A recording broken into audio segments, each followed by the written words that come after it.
नमस्कार दोस्तों, ना तो मैं बहुत ज्यादा फेमस हूँ और ना ही रवीश कुमार या अन्य जैसा बड़ा पत्रकार हूँ।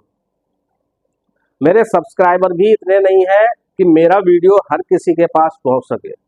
मैं अपने विवेक से जो भी बातें आपके सामने रखता हूँ वे निष्पक्ष और देश हित में हो, उसकी पूरी कोशिश करता हूँ। मेरी आपसे रिक्वेस्ट है कि मेरे वीडियो को अधिक से अधिक शेयर कर चैनल को सब्सक्राइब जरूर करें, ताकि मुझे देश और देशवासियों के साथ गलत होने पर आवाज उठाने का हौसला मिल सके। तो आइए शुरू करते हैं आज का टॉपिक। दोस्तों, मुझे पेरिस में हो रहे ओलंपिक खेलों में भारत की उपलब्धियों पर बोलना चाहिए, लेकिन ऐसा हो नहीं पा रहा, क्योंकि इस समय देश में संसद के भीतर और बाहर जिस तरह का सियासी ओलंपिक चल रहा है, उसे देखकर देशवासी दांतों तले उंगलियां दबाने को विवश हैं।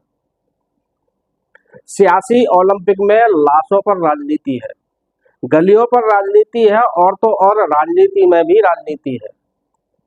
फर्क एक ही है कि पेरिस ओलंपिक में दुनिया के खिलाड़ी अपने अपने देश का नाम ऊंचा करने के लिए खेल रहे हैं, जबकि सियासी ओलंपिक में हम देश का नाम डुबोने के लिए खेल रहे हैं। दुर्भाग्य यह है कि खेल लगातार जारी है, पूरे 10 साल से जारी है। देश की संसद में वायनाड की त्रासदी गूंजी, लेकिन वहां भी सियासत त्रासदी पर हावी रही।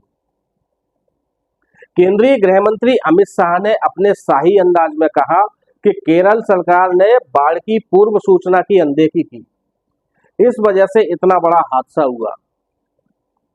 सरकार ने बड़ी दरियादिली से कहा कि हम पीड़ितों के साथ चट्टान की तरह खड़े हैं, लेकिन ये चट्टान केरल सरकार की कितनी मदद कर रही है ये कोई नहीं जानता।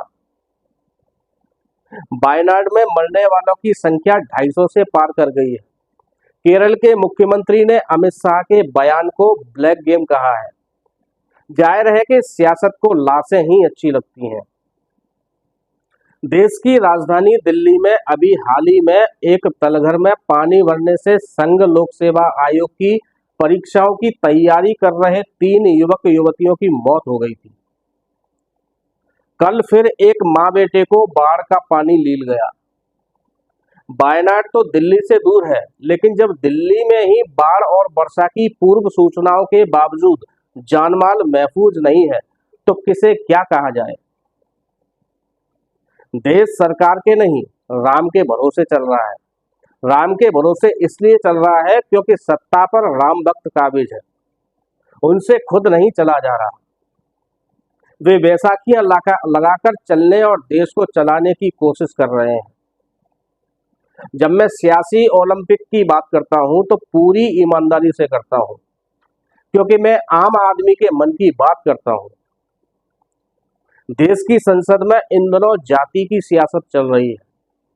सत्तारूढ़ दल के एक पूर्व मंत्री ने जब लोकसभा में विपक्ष के नेता को लक्ष्य बनाकर कहा कि जिन लोगों को अपनी जाति का पता नहीं वे जातीय जनगणना की बात करते हैं।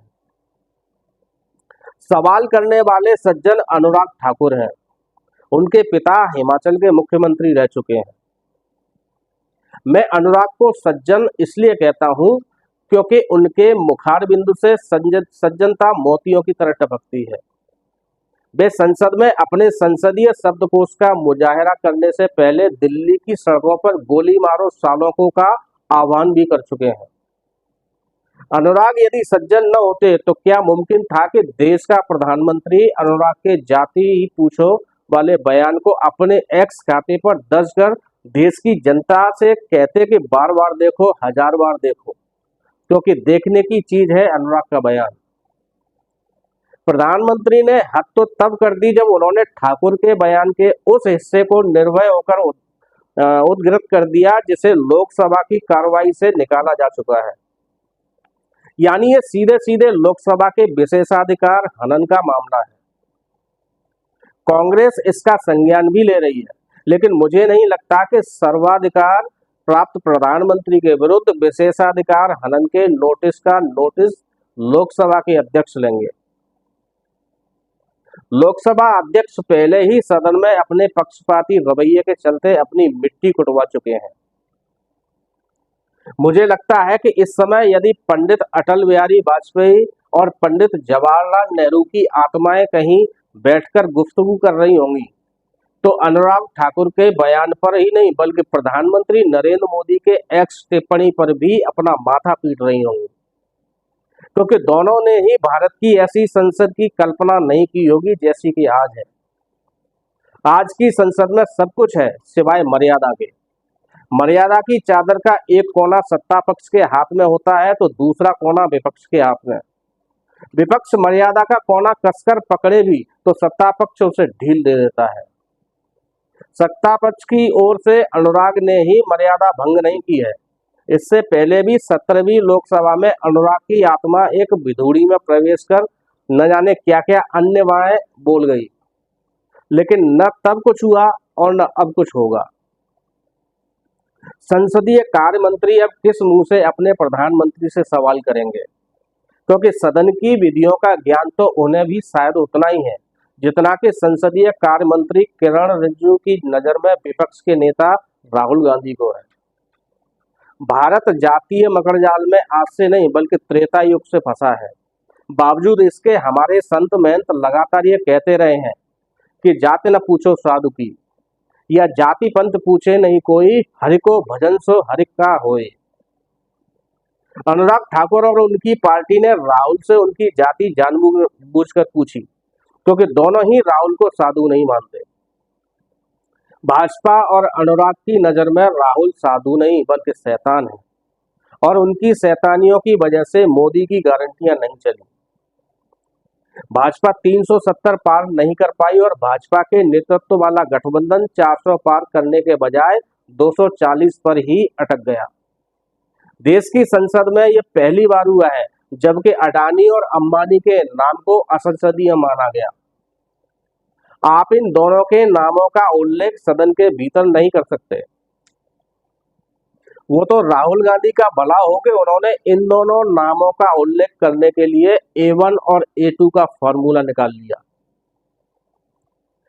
रही बात सदन के विशेषाधिकार हनन के मामले में लोकसभा अध्यक्ष ओम बिरला की, तो वे प्रधानमंत्री के खिलाफ जाने की हिम्मत कर ही नहीं सकते।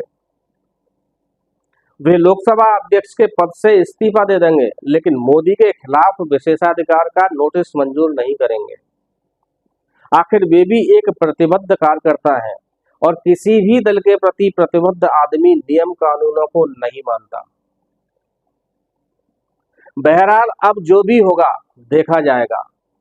को कहीं तर्क बढ़ाव है शाखा। दोस्तों, आपको यह वीडियो अच्छा लगा हो तो वीडियो को लाइक करके चैनल को सब्सक्राइब जरूर करें, और यदि आप यह वीडियो फेसबुक पर देख रहे हैं तो वीडियो को शेयर करके पेज को फॉलो जरूर करें। नमस्कार।